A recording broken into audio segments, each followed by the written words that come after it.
Esto es por deshonrar el uniforme de la Policía Nacional.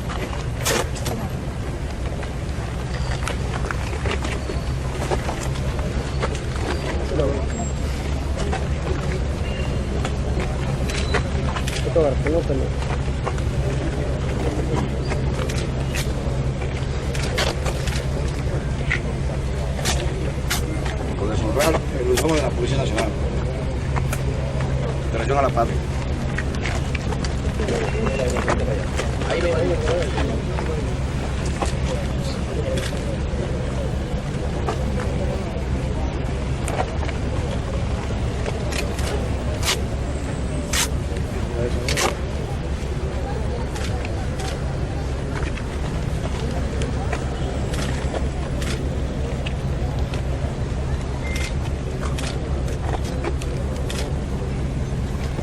Por deshonrar el uniforme de la Policía Nacional en relación a la patria también.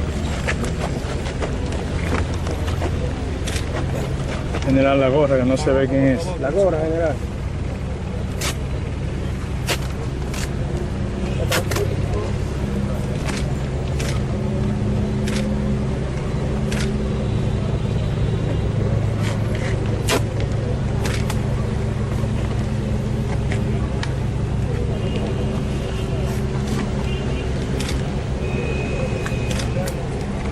Por deshonrar a la Policía Nacional y la sociedad también.